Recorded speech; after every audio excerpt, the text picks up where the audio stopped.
तर आपण मागच्या लेक्चरमध्ये इंट्रोडक्शन पाहिली चॅप्टरची की काय राहील चॅप्टरमध्ये. आज आपण ॲक्च्युअल चॅप्टर स्टार्ट करतोय जे होतं sexual reproduction in lower and higher animal. Lower animal तर हा 25% कटलं म्हणून आपलं राहिलं चॅप्टर फक्त sexual reproduction in higher animal. आता तुम्हाला माहिती आहे ज्यावेळेला आपण बॉटनीमध्ये शिकलो फर्स्ट पार्टमध्ये ज्यावेळेला पाहिलं की रिप्रोडक्शन दोन टाईपचं आहे, असेक्सुअल रिप्रोडक्शन आणि सेक्सुअल रिप्रोडक्शन. त्यावेळेला असेक्सुअल आणि सेक्सुअलमध्ये काय सांगतो बघा, सेक्सुअल रिप्रोडक्शनमध्ये काय होते, नवीन इंडिव्हिज्युअल फॉर्म होतात कारण शेवटी ते रिप्रोडक्शन आहे. पण रिप्रोडक्शन म्हटल्यानंतर इंडिव्हिज्युअल फॉर्म होणारच न्यू. पण सेक्सुअल रिप्रोडक्शन जर म्हटलं, सेक्सुअल रिप्रोडक्शनमध्ये नवीन इंडिव्हिज्युअल फॉर्म होण्यासाठी आधी गमीट फॉर्म होईल.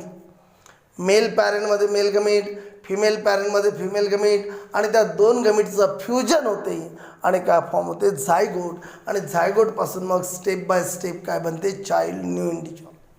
याचाच अर्थ काय दिसून आला आपल्याला, सेक्सुअल रिप्रोडक्शनमध्ये जे न्यू इंडिव्हिज्युअल फॉर्म होते ते कशाने फॉर्म होऊन राहिले, by formation and fusion of gamete. आणि म्हणूनच त्याला म्हणतात ॲम्फिमिक्झिस. ॲम्फी म्हणजे काय, बोथ. बोथ म्हणजे दोनही पॅरेंट मेल आणि फिमेल. मिक्झिस म्हणजे काय, mixing.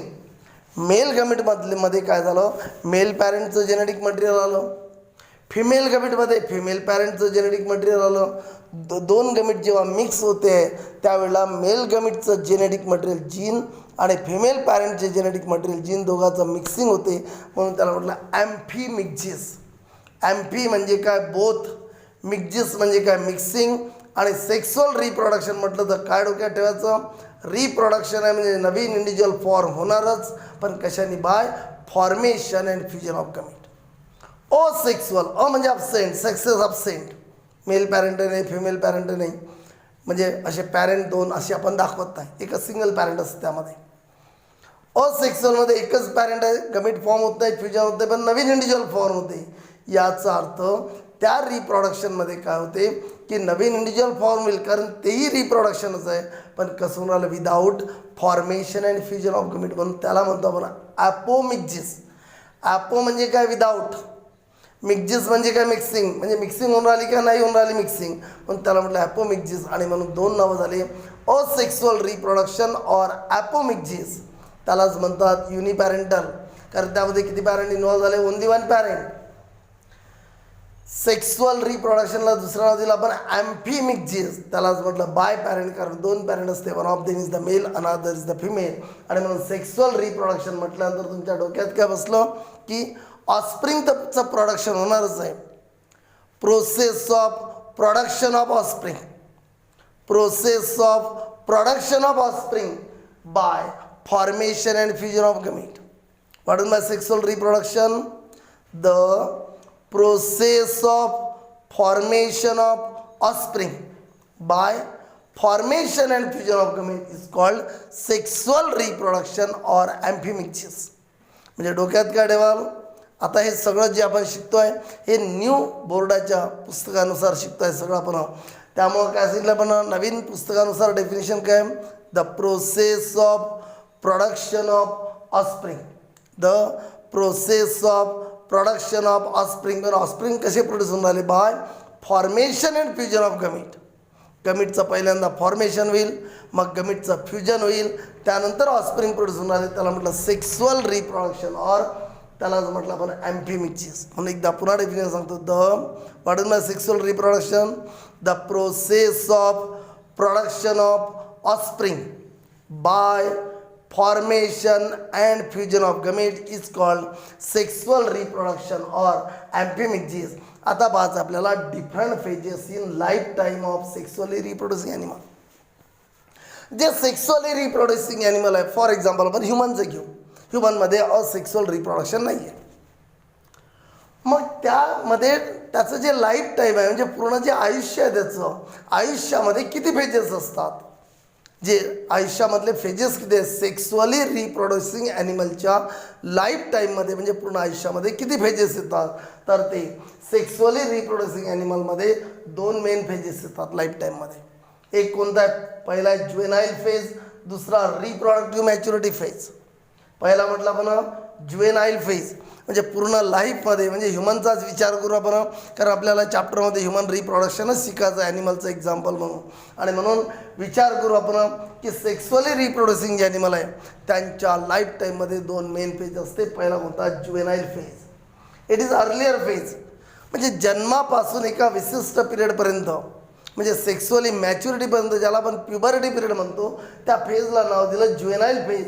It is earlier phase. हा सुरुवातीचा फेज आहे आयुष्यामधला. It represent physical growth.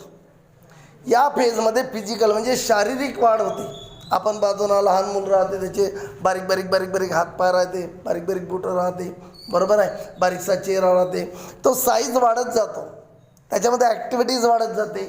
आणि म्हणून म्हटलं physical growth starting from birth. जन्मापासूनचा जो पिरियड आहे, जन्म झाल्यापासूनचा जो पिरियड आहे, वयाच्या 11, 12, 13पर्यंत जो पिरियड आहे, 12, 13पर्यंत तो जो पिरियड आहे त्याला म्हटलं पण juvenile phase. It is earlier phase. काही कठीण आहे, ज्युएनाइल फेज म्हटलं तर तो अर्लियर फेज आहे. मग म्हटलं इट रिप्रेझेंट फिजिकल ग्रोथ.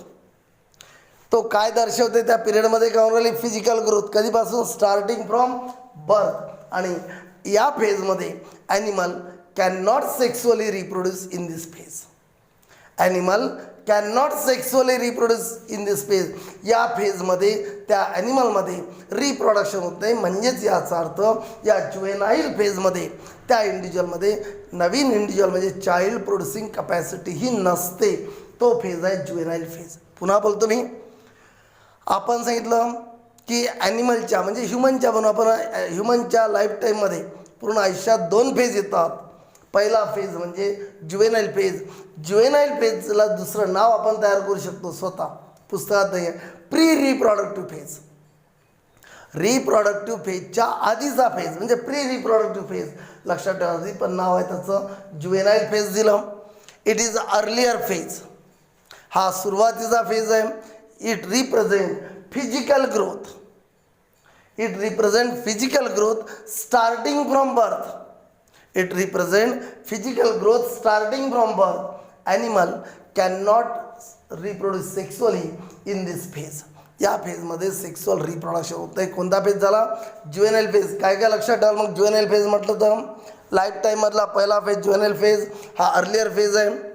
या फेजमध्ये काय होते? फिजिकल ग्रोथ होते, जन्मापासून आहे, आणि ॲनिमलमध्ये सेक्सुअल रिप्रोडक्शन होत नाही. एवढं. मग दुसरा रिप्रोडक्टिव्ह मॅच्युरिटी फेज. नावावरूनच लक्षात आलं, रिप्रोडक्टिव्ह मॅच्युरिटी फेज.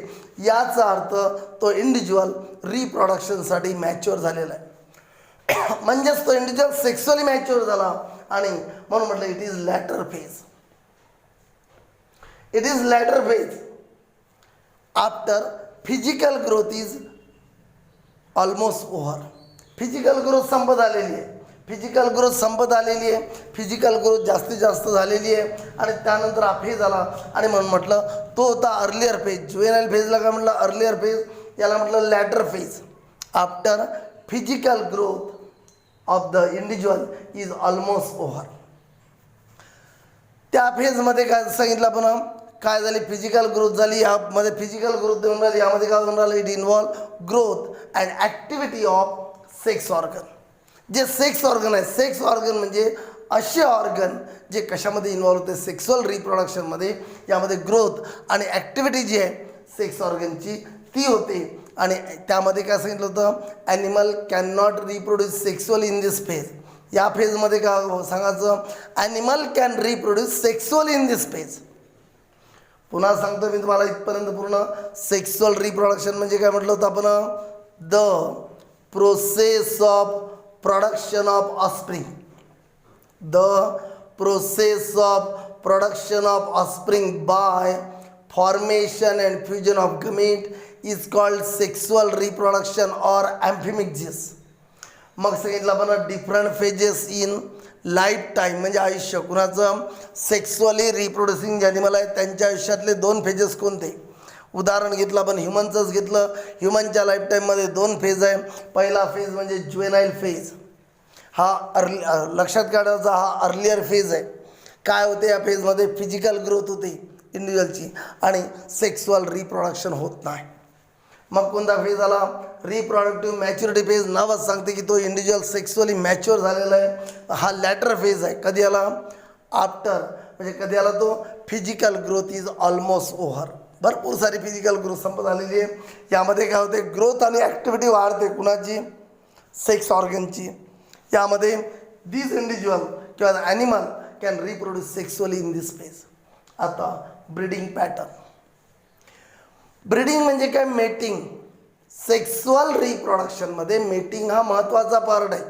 कारण मी तुम्हाला आधीच मेटिंग म्हणजे काय? Sexual mating between mail and female individual हा महत्त्वाचा पार्ट. काय? कारण दोन बॉडी सेपरेट आहे. मेल बॉडी अलग आहे, फिमेल बॉडी अलग आहे. मेल बॉडीच्या आतमध्ये मेल गमिट फॉर्म झालेला आहे, फिमेल बॉडीच्या आतमध्ये फिमेल गमिट फॉर्म झालेलं आहे. अलग अलग आहे ते गमिट. त्या दोन गमिटचं फ्युजन होणं महत्त्वाचं आहे. दोन गमिट एकत्र येणं महत्त्वाचं आहे. त्यासाठी मेल इंडिव्हिज्युअलचा आणि फिमेल इंडिव्हिज्युअलचा जो सेक्सुअल कॉन्टॅक्ट होतो त्यालाच म्हटलं पण मेटिंग म्हणतो किंवा त्याला क्वायटससुद्धा म्हणतो. तो महत्त्वाचा आहे. कारण तो सेक्सुअल कॉन्टॅक्ट मेल आणि फिमेलचा सेक्सुअल कॉन्टॅक्ट झाल्याशिवाय मेलमधला मेल गमिट फिमेलमधला फिमेल गमिट एकत्र येणार नाही, चाइल्ड डेव्हलप होणार नाही. आणि मग ते ब्रीडिंगचे पॅटर्न कसे कसे? पहिल्यांदा ब्रीडिंग पॅटर्न म्हणजे काय? Behaviour of animal related to mating. Mating कोणत्याच काहीमध्ये कसं आहे? एका विशिष्ट सीझनमध्येच मेटिंग होते. काही ॲनिमल असे आहे ज्यांच्यामध्ये एका विशिष्ट सीझनमध्ये मेटिंग होते आणि विशिष्ट सीझनमध्ये त्या न्यू इंडिव्हिज्युअलची बर्थ होते.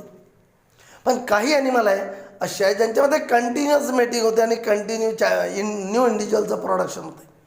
आणि म्हणून म्हटलं आपण behaviour of animals related to mating. आणि मेटिंग झाल्यानंतर काय प्रोड्यूस करणार? ऑफस्प्रिंग. काय म्हटलं? द बिहेवियर ऑफ ॲनिमलचं बिहेवियर रिलेटेड टू मेटिंग आणि मेटिंग झाल्यानंतर production of offspring are called breeding pattern. पुन्हा बघा काय म्हटलं? द ब्रीडिंग पॅटर्न म्हणजे काय? बिहेवियर. कुणाचं बिहेवियर? ॲनिमलचं. रिलेटेड टू मेटिंग कधी होणार? मेटिंग झाल्यानंतर प्रोडक्शन ऑफ ऑफस्प्रिंग. त्यालाच म्हटलं आपण ब्रीडिंग पॅटर्न. व्हॉट डू ना breeding pattern? Behaviour of animals related to mating and producing offspring. काय म्हटलं मी? बिहेवियर कुणाचं? ॲनिमलचं. रिलेटेड टू मेटिंग म्हणजे मेटिंग कोणत्या पिरियडमध्ये होणार की कंटिन्यू होणार? Behaviour of animal related to mating and production of offspring. त्यालाच म्हटलं ब्रीडिंग पॅटर्न. दोन पॅटर्न आहे. पहिला पॅटर्न जर पाहिला आपण तो आहे सीझनल पॅटर्न. नावच सांगते की सीझनल पॅटर्न आहे म्हणजे काय? एखाद्या विशिष्ट सीझनमध्ये काय होणार? एका विशिष्ट सीझनमध्येच त्या इंडिव्हिज्युअलचा सेक्सुअल कॉन्टॅक्ट म्हणजे मेटिंग होणार आणि तेव्हाच त्यांच्यामध्ये काय होणार? नवीन जनरेशन प्रोड्यूस होणार. ते झालं सीझनल ब्रीडर. आणि दुसरं कंटिन्युअस ब्रीडर. कंटिन्युअस ब्रीडरचा अर्थ काय? की थ्रूआउट द इयर, लाईफभर पूर्ण थ्रूआउट द इयर त्यांच्यामध्ये मेटिंग होऊ शकते, त्यांच्यामध्ये नवीन इंडिव्हिज्युअल प्रोड्यूस होऊ शकते. आणि म्हणून सीझनल ब्रीडर म्हणजे काय? These animal can breed or mate only during certain time of the year. इयरच्या विशिष्ट वेळामध्येच त्यांच्यामध्ये ब्रीडिंग किंवा मेटिंग होणार. These animal breed or mate only during certain time of year किंवा सर्टन पिरियड ऑफ इयर. एका विशिष्ट पिरियडमध्ये त्यांचे फॉर एक्झाम्पल गोट बकरी, फॉर एक्झाम्पल सीप आणि डॉंकी. हे जे एक्झाम्पल दिले आपण यांच्यामध्ये सीझनल ब्रीडर आहे. सीझनल ब्रीडरचा अर्थ डोक्यात ठेवायचा, एका विशिष्ट सीझनमध्येच त्यांच्यामध्ये सेक्सुअल कॉन्टॅक्ट होते आणि विशिष्ट सीझनमध्येच हे ॲनिमल पिल्लू देतात. बरोबर. म्हणून म्हटलं आपण सीझनल ब्रीडर काय? दीज ॲनिमल ब्रीड होते म्हणजे मेट होते only during certain time of year. इयरच्या विशिष्ट पिरियडमध्ये. एक्झाम्पल गोट, सीप, डॉंकी etc. कंटिन्युअस ब्रीडर म्हणजे मी सांगितलं तुम्हाला थ्रूआउट द लाईफ कधी त्यांचा सेक्सुअल कॉन्टॅक्ट होईल, कधी नवीन जनरेशन प्रोड्यूस होईल. These animal breed or mate throughout the year. These animals breed or mate throughout the year. याचं एक्झाम्पल आहे ह्युमनमध्ये आणि एप्समध्ये. ह्युमन आणि एप काय? ह्युमन तर माहिती आहे, आपणच ह्युमन आहे. याच्यामध्ये कंटिन्युअस ब्रीड आहे. एप काय? जसं तुम्ही नाव ऐकलं असेल चिंपांजी, गिबन, गोरिला, ऑरंगुटन, हे 4 टाईपचे एप आहे. यातले काही नावं ऐकले असेल तुम्ही, काही नसेल ऐकले, येईल समोर. पहिलं काय सांगितलं मी, चिंपांझी एकच नाव आहे, गोरिला दुसरं, गिबन तिसरं, ऑरंगुटन चौथं. हे 4 झाले एप्स. ह्युमन आणि एपमध्ये कंटिन्युअस ब्रीडिंग आहे, म्हणजे असं. आणि बाकीचे जे ॲनिमल आहेत त्यांच्यामध्ये सीझनल ब्रीडिंग आहे. पुन्हा एकदा आपण तिथपर्यंत पाहू आणि नंतर आपल्याला पूर्ण चॅप्टरचा मेन टॉपिक जो ज्याला म्हणून ह्युमन रिप्रोडक्शन, तो स्टार्ट करायचा आहे. पूर्ण ह्युमनचा स्टडी करायचा आहे की रिप्रोडक्शन कसं होते. पुन्हा पहा, सेक्सुअल रिप्रोडक्शन म्हणजे काय, process of production of offspring, process of production of offspring by formation and fusion of gamete. Formation and fusion of gamete is called sexual reproduction or empimixis. Different phases in lifetime of sexually reproducing animal. ज्या ॲनिमलमध्ये sexual reproduction होते त्यांच्या life time, जे पूर्ण life जे आहे त्याच्यामधले किती phase आहे, तर 2 फेज आहे. पहिला ज्युएनाईल फेज. ज्युएनाईल फेजमध्ये काय लक्षात ठेवणार, आपण ह्युमनचं एक्झाम्पल घेतलं. ज्युएनाईल फेज म्हणजे जन्मापासूनचा फेज, म्हणून म्हटलं इट इज अर्लियर फेज. तो कशाने दर्शवला जाते, physical growth, starting from birth. जन्मापासूनच फिजिकल ग्रोथ होत जाते. Animal can not reproduce in this phase, या फेजमध्ये रिप्रोडक्शन होते. मग पाहिलं दुसरा पण रिप्रोडक्टिव्ह मॅच्युरिंग फेज, म्हणजे तो सेक्सुअली मॅच्युअर झाला, म्हणजे हा लॅटर फेज आहे. After physical growth of animal is almost over. Physical growth ॲनिमलची ऑलमोस्ट ओव्हर झालेली आहे, संपत आलेली आहे. यामध्ये काय होते, ग्रोथ आणि ॲक्टिव्हिटी सेक्स ऑर्गनची डेव्हलप होते. सेक्स ऑर्गन म्हणजे काय, organ involved in sexual reproduction, त्याची ग्रोथ आणि ॲक्टिव्हिटी वाढते. Animal can reproduce sexually in this phase, त्यामध्ये सेक्सुअल रिप्रोडक्शन त्यामध्ये होते. ब्रीडिंग पॅटर्नमध्ये काय म्हटलं म्हणा, बिहेवियर ऑफ ॲनिमलचं behaviour related to mating, behaviour of animal related to mating and producing offspring.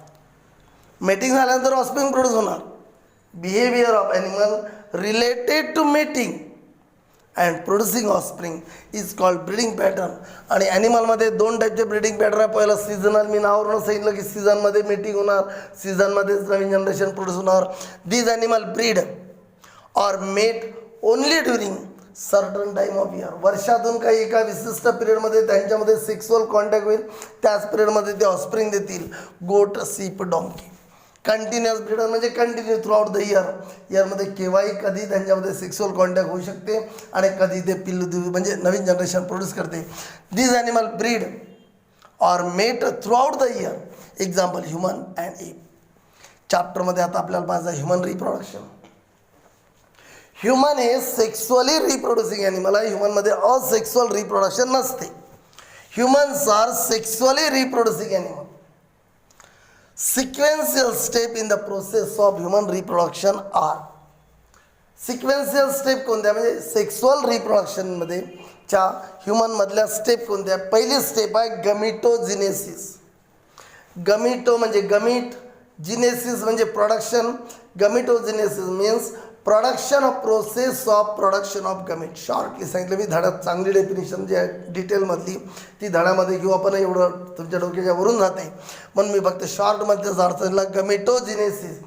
गमिटो म्हणजे गमीट, जिनेसिस म्हणजे प्रोडक्शन, म्हणजेच लक्षात ठेवायचं गमीट फॉर्मेशनची प्रोसेस त्याला म्हटलं गमिटोजिनेसिस. मेलमध्ये मेल गमीटचं फॉर्मेशन, फिमेलमध्ये फिमेल गमीटचं फॉर्मेशन. मेल गमीट म्हणजे स्पर्मचं फॉर्मेशन म्हणजे स्पर्मॅटोजिनेसिस. काय म्हटलं मी, स्पर्मॅटोजिनेसिस. आणि फिमेलमध्ये ओव्हमचं प्रोडक्शन, फिमेल गमीटचं प्रोडक्शन ओव्हमचं म्हणजे ऊजिनेसिस, डबल OG, ऊजिनेसिस. याचा अर्थ गमिटोजिनेसिस 2 टाईपचे, स्पर्मॅटोजिनेसिस आणि ऊजिनेसिस. स्पर्मॅटोजिनेसिस म्हणजे स्पर्म फॉर्म होईल मेलमध्ये, ऊजिनेसिस म्हणजे ओव्हम म्हणजे फिमेल गमीट फॉर्म होईल फिमेलमध्ये, गमिटोजिनेसिस. मग मी आधी सांगितलं तुम्हाला गमीटचा फॉर्म झाले मेलमध्ये फिमेलमध्ये. महत्त्वाचं काय मग, sexual contact between mail and female. मग ते आहे इन्सेमिनेशन. इन्सेमिनेशनचा ॲक्च्युअल अर्थ काय की मेलचा जो सिमेन आहे, सिमेन म्हणजे काय, व्हाईट मिल्की सबस्टन्स ज्यामध्ये स्पर्म असतात. ज्यावेळेला सेक्सुअल कॉन्टॅक्ट एंड होते त्यावेळेला 3 ते 4 ml मेलचा जो इलॉंगेटेड पार्ट होता पेनिस, तो सेक्सुअल कॉन्टॅक्ट संपल्यानंतर 3 ते 4 ml white milky substance deposit करते कुठं, opening, that is vagina of female. त्या व्हाईट मिल्की सबस्टन्सला नाव दिलं सिमेन. तो सिमेन इंट्रोड्यूस करणं त्याला म्हटलं आपण इन्सेमिनेशन, इंटरनल फर्टिलायझेशन. मग काय फिमेलच्या बॉडीमध्ये सिमेन गेला म्हणजे स्पर्म गेले. फिमेलच्या बॉडीमध्ये ऑलरेडी काय होते, एक होता, ओहम होता. आता स्पर्म आला, दोघांचं फ्युजन होईल, त्याला म्हटलं फर्टिलायझेशन. फर्टिलायझेशनचा प्रॉडक्ट कोणता, झायगोट. Zygote formation. झायगोट म्हणजे सिंगल सेल आहे, कारण मेल गॅमेट एक सेल होता, फिमेल गॅमेट एक सेल होता. 2 सेलचं फ्युजन झालं, N+N 2N. डिप्लॉइड एक सेल म्हणजे झायगोट फॉर्म झाला. झायगोट हा सिंगल सेल आहे. काय बोलतो लक्ष द्या आधी, झायगोट हा सिंगल डिप्लॉइड सेल आहे.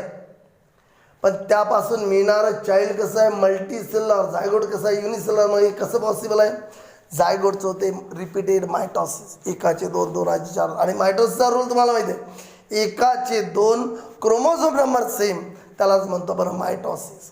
आणि म्हणून मग एकाचे 2, 2 4, 4 8. आणि ग्रुप ऑफ सेल जो म्हणतो त्याला म्हणतो एम्ब्रिओ. एम्ब्रिओजिनेसिस म्हणजे जिनेसिस म्हणजे प्रोडक्शन. एम्ब्रिओचं प्रोडक्शन होईल, मग गेस्टेशन. गॅमेटोजिनेसिस लक्षात आलं, गॅमिटचं प्रोडक्शन. इन्सेमिनेशन म्हणजे काय, मेल आणि फिमेलमध्ये सेक्सुअल कॉन्टॅक्ट झाला. मेलच्या इलॉंगेटेड पार्टनी जो हे आहे ज्याला पेनिस म्हटलं पण त्यांनी सिमेंट डिपॉझिट केलं, इन्सेमिनेशन. इंटरनल फर्टिलायझेशन म्हणजे फिमेलच्या बॉडीमध्ये मेल आणि फिमेल गॅमेटचं फ्युजन झालं, झायगोट फॉर्म झाला, त्यानंतर एम्ब्रिओ फॉर्म झाला मायटोसिसनी. गेस्टेशन म्हणजे काय, फर्टिलायझेशन झाल्यापासून तर चाइल्डची बर्थ होईपर्यंतचा पिरियड. फर्टिलायझेशन झाल्यापासून चाइल्डची बर्थ होईपर्यंतचा पिरियड, ज्याला आपण 9 month and 9 days पिरियड म्हणतो, तो म्हणजे गेस्टेशन. गेस्टेशन म्हणजे डोक्यात ठेवायचं, आईच्या पोटामध्ये जी गर्भाची वाढ होते, पूर्ण गर्भ बाहेर येईपर्यंतचा पिरियड म्हणजे गेस्टेशन. जो पिरियड आहे 9 month and 9 days. आणि त्यानंतर पार्च्युरिशन. पार्च्युरिशन म्हणजे हा गेस्टेशन कंप्लीट झाल्याबरोबर चाइल्ड बाहेर येते, त्याला म्हटलं पार्च्युरिशन. पार्च्युरिशनला सोपा वर्ड आहे चाइल्ड बर्थ. चाइल्डची बर्थ होते, त्याला म्हटलं पार्च्युरिशन. मग सेक्स ऑर्गन 2 टाईपचे आहे, प्रायमरी सेक्स ऑर्गन आणि सेकंडरी सेक्स ऑर्गन. आता प्रायमरी सेक्स ऑर्गन म्हणजे काय, मी आधी सांगितलं तुम्हाला, जे सेक्स ऑर्गन जन्मापासून आहे आणि जे सेक्सुअल रिप्रोडक्शनमध्ये म्हणजे डायरेक्ट गमिट फॉर्म करते, म्हणून आपण जे गमिट फॉर्म करते त्याला म्हटलं primary sex organ. Testis in male आणि ओव्हरीज इन फिमेल. मेलमध्ये टेस्टिसचं काम काय, 2 टेस्टिस आहे मेलमध्ये जन्मापासून आहे. पण हा जो पिरियड आहे कोणता, रिप्रोडक्टिव्ह पिरियड, या पिरियडमध्ये त्यांची काय होणार, फिजिकल ग्रोथ आणि ॲक्टिव्हिटी जे सेक्स ऑर्गनची म्हणजे टेस्टिसची वाढेल आणि ते काय फॉर्म करणार, स्पर्म प्रोड्यूस करेल. फिमेलमध्ये ओव्हरी आहे, ते या पिरियडमध्ये रिप्रोडक्टिव्ह पिरियडमध्ये त्याची ग्रोथ आणि ॲक्टिव्हिटी वाढेल आणि ओव्हरी फिमेलमधल्या काय प्रोड्यूस करणार, फिमेल गॅमेट. आणि म्हणून म्हटलं मला primary sex organ testis in male आणि ओव्हरी इन फिमेल. सेकंडरी किंवा ॲसेसरी सेक्स ऑर्गन काय, secondary or accessory sex organ म्हणजे organ other than testis and ovary. Testis आणि ओव्हरी सोडून जे बाकीचे सेक्स ऑर्गन आहे त्याला म्हटलं other than testis in male and ovary in female. मेलमधल्या टेस्टिस म्हणजे कोणत्या झाल्या, प्रायमरी सेक्स ऑर्गन. टेस्टिस वगळता बाकी सगळे कोणते, secondary or accessory sex organ. फिमेलमध्ये तसंच ओव्हरी काय, प्रायमरी सेक्स ऑर्गन, बाकी सगळे काय, सेकंडरी सेक्स ऑर्गन. अशा प्रकारे पाहायला आपण स्टार्ट केलं आपण ह्युमन रिप्रोडक्शन. बाकी याबद्दलचं अजून आपण पुढच्या आता समोर जाणारच आपलं चॅप्टर समोर पाहू.